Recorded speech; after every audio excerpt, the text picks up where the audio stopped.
দুর্গাপুরের বিধায়ক হুমায়ুন বাবু, দলের এই সিদ্ধান্ত কিভাবে দেখছেন? কারো ডাইরেকশন নেওয়ার আমার প্রয়োজন নেই। আমি বলেছি বাবরি মসজিদের শিলান্যাস করবই। কারো যদি ক্ষমতা থাকে, শক্তি থাকে, রুখে নেবে। আমি আমার জীবনের বিনিময়ে হলেও বাবরি মসজিদের যে এলান করেছি 2024 সালের 12 ডিসেম্বর কলকাতায় অন ক্যামেরায়, বিভিন্ন চ্যানেলের ক্যামেরায়, সেখান থেকে আমি সরছি না।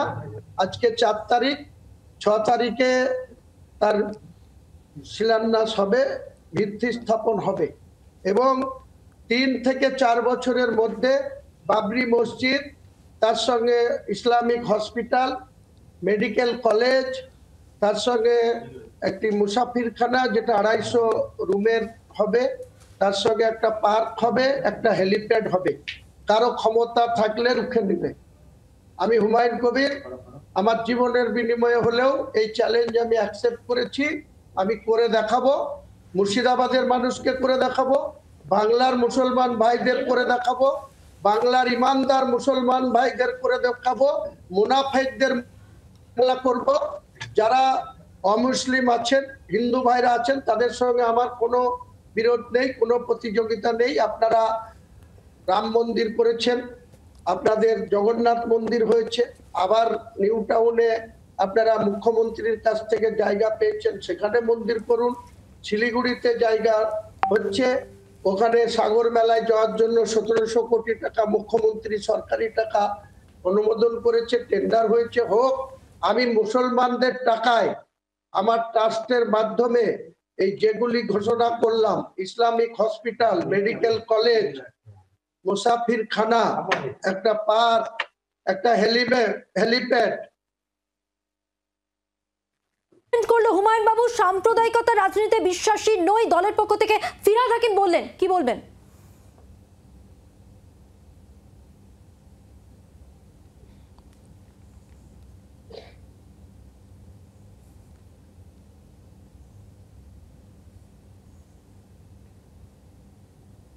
কে কি অভিযোগ করছে তাতে আমার কিছু যায় আসে না। তাদের কোনো অভিযোগের কোনো জবাব দেওয়ার আমার প্রয়োজন নেই। যে ববি হাকিম এত নিয়ম নীতি শোনাচ্ছে, সে কেন বলেছিল যে মুসলিম হয়ে যারা জন্মায়নি তারা সব অভাগা? কেন বলেছিল? সেটা কি সাম্প্রদায়িক কথা ছিল না ধর্মনিরপেক্ষ কথা ছিল?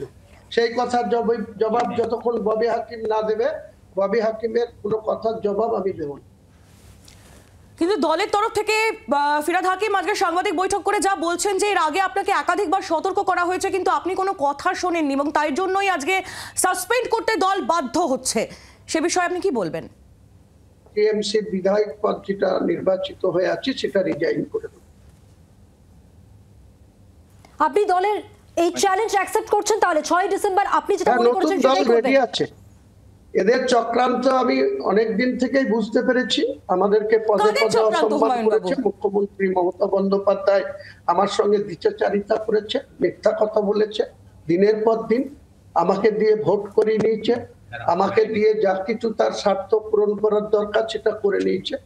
2012 সালে যেদিন আমি তৃণমূল কংগ্রেসে এসেছিলাম, আজকে যারা মুর্শিদাবাদ জেলায় এমপি, এমএলএ, সাংগঠনিক জেলার সভাপতি, কেউ মন্ত্রী, কেউ প্রাইমারি কাউন্সিলের চেয়ারম্যান হয়ে বসে আছে, তাদের থেকে আমার যোগ্যতা রাজনীতিতে কোনো অংশে কম নাই। কিন্তু আমাদের সঙ্গে দ্বিচারিতা করা হয়েছে। সেই দ্বিচারিতার জবাব তৃণমূল কংগ্রেসকে তাদের রাজ্য থেকে ক্ষমতাচ্যুত করে তাদের খেসারত পাই দিই। বাংলার আওয়াজ, বাঙালির আবেগ, জি 24 ঘন্টা।